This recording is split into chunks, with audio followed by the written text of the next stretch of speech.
Selamünaleyküm. Herkesin günü hayrola. Kadına dair hoş geldiniz. Kanalımıza abone olup videolarımızı beğeniyorsanız beğen butonuna basarak bize destek olabilirsiniz. Bugünkü çalışmamız kalıpsız kolay lastikli etek dikimi. Şöyle kumaşımız. İlk önce kumaşımızı 4'e katlıyoruz. 4'e katladık. Ölçümüzü alabilmek için şöyle basen ölçümüzü alıyoruz. 4'e bölüyoruz. 1 santim dikiş payı vererek kesimimizi yapıyoruz. Belden 30 santime yakın, şöyle 30 santime yakın basen ilmenizi yapabilirsiniz. Oradan basen ölçünüzü ayarlayarak dikiş payını da koyarak kesime başlayacağız. Şimdi kesime başlıyoruz. Ben yaptığım etek kilolu bir bayan olduğu için benim basenim biraz büyük. Herkes kendi basenine göre yapabilir.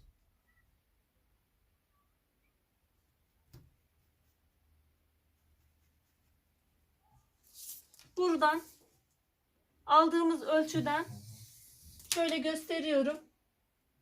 Etek ucuna doğru çam bir şekilde kesimimizi yapacağız.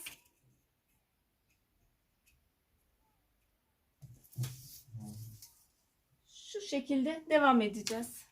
Şöyle çiziyorum.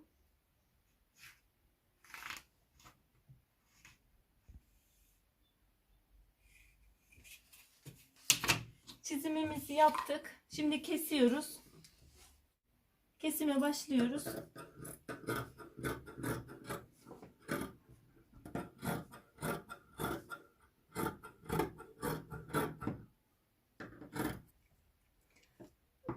Benim kumaşım esnemiyor. Esnek, likralı kumaşlarda bel oyuntusu hafif biraz fazla alabilirsiniz. Ben çok az alacağım. Çünkü esnemeyen bir kumaşım var benim. Ona da dikkat edebilirsiniz. Kesme işlemimiz bundan ibaret. Dikiş aşamasıyla başlıyoruz. Dikişimize yan dikişlerimizle başlıyoruz. 2 yan dikişini dikip overlock'unu geçeceğiz.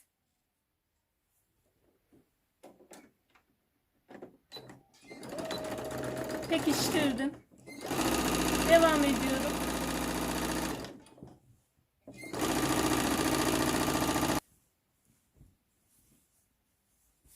Yan dikişlerimi bitirdim. İki tarafı da diktim.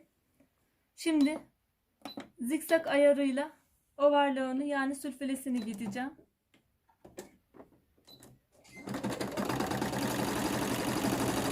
Devam ediyorum. Her iki kenarı da böylece yapacağım. Kenarlarımı diktim. Belini yapacağım. Boyunu kendi boyunuza göre ayarlayın. Dikiş paylarını vererek boyunuzu ayarlayabilirsiniz. Herkesin boyu farklı. Şimdi bugünkü çalışmamızda beli basit bel yapacağım. Detaylı anlatımla lastikli anlatım videom var. Açıklama bölümüne linkini bırakacağım. Oradan da bakabilirsiniz. Yeni başlayanlar için daha da detaylı bir anlatım. Ona da bakabilirsiniz. Belde lastik ayarlamasını nasıl yapabiliriz diye düşünüyorsanız, yanımızda yoksa bel ölçü alacağımız kişi, şöyle gerdiriyoruz. Yumuşak bir lastik zaten etek için kullanırsınız. Çok sert lastikler güzel durmaz. Şöyle artıyor. Ona göre ölçünüzü alabilirsiniz. Bu eteğimizin beli şöyle overlock çekerek, zikzak overlock makinesi olmayanlar zikzak ayarıyla yapıp şöyle overlock çektiğimizi düşünerek şöyle gerdirerek ikisini birlikte yapacağım. Büzgüsü kendinden olacak.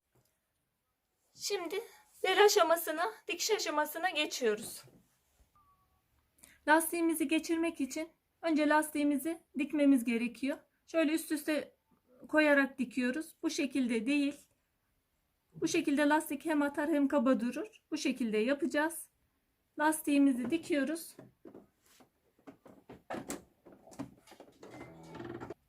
Lastiğimi diktim. Diğer orta kenarını da işaretliyorum kalemle. Buradan iğneleyeceğim.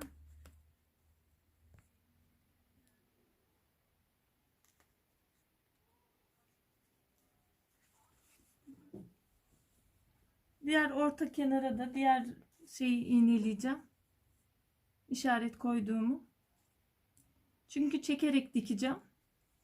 Dengeli olması gerekiyor. Başlıyorum. Ben size overlock ya da zikzak çekin diye dedim. Ben katlayarak yapacağım. İçine 1 santimini alacağım. Eğer bu şekilde yapamıyorsanız, yapabilirseniz bu şekilde de yapabilirsiniz. Böyle çekerek dikeceğim ben. Benim için zor değil. Ama diğer yöntemi de yapabilirsiniz. Onu da size söyledim. İstediğinizi yapabilirsiniz. Şöyle bir tane katladım ben arkaya. Yalnız bu lastiği çekerek dikeceğimiz için iğnemiz her zaman kumaşa takılı kalacak. Çoğu makinelerde bu özellikler var. Yoksa sanayi makinelerinde dikkat etmeniz gereken iğnenin kumaşta olması. Bir de arkadan tutarak çekeceğiz. Böyle dikmeye başlıyorum. Lastiğimi gerdirdim. Şöyle gerdiriyoruz. Arkadan da diğer elimizle tutup dikiyoruz. Diktiğimiz kısım da en uç kısım.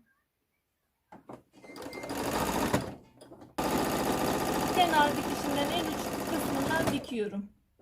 Her zaman iğnem takılı. Aynı şekilde devam ediyorum. Diğer yaptığım etekte farklı bir bel kullanmıştım.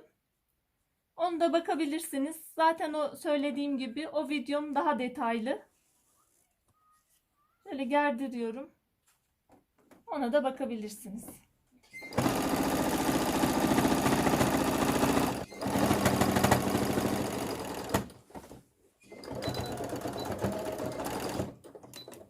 Bitirdim ben ilk dikişimi. Şöyle bir şey göstereceğim. İsterseniz tek bir dikiş daha yapabilirsiniz. Şöyle ortasından. Ama pek gerek olduğunu ben düşünmüyorum. Şöyle hafif göstermeye çalışayım ortasından, isterseniz bir dikiş daha. Şöyle çekerek dikebilirsiniz.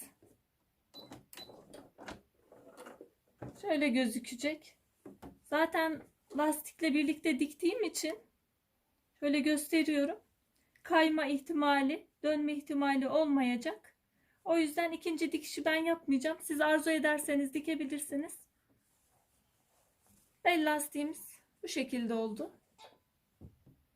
Şöyle etek altını dikmeden önce şu dikiş bölümlerinin sarkık durmaması için şöyle 1 santim ortaya doğru bir düzeltme yapacağız. Şöyle ortaya doğru gidiyoruz.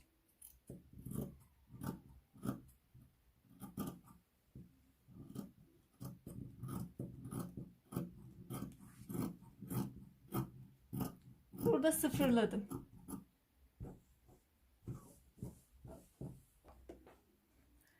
Şurayı overlock veya zikzak ayarıyla sülfüle giderseniz tek kat katlayabilirsiniz. Bu çok ince bir kumaş. Ben o yüzden genelde hep ince kumaşları, şifon kumaşları 2 kat tercihim.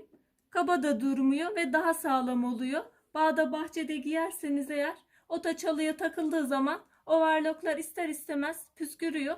Benim tercihim bu. Ben size söylüyorum, isterseniz öyle de yapabilirsiniz. Overlock çekip ya da sülfüle çekip tek katla da dikebilirsiniz. Ama kalın kaba kumaşlarda mutlaka zaten öyle yapıyoruz.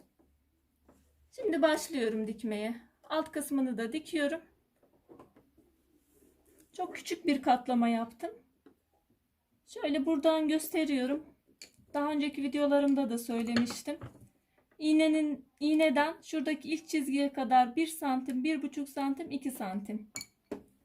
Şöyle 1 santim tam yok bile benim alt kısım ayarım. Siz 1 santim de yapabilirsiniz.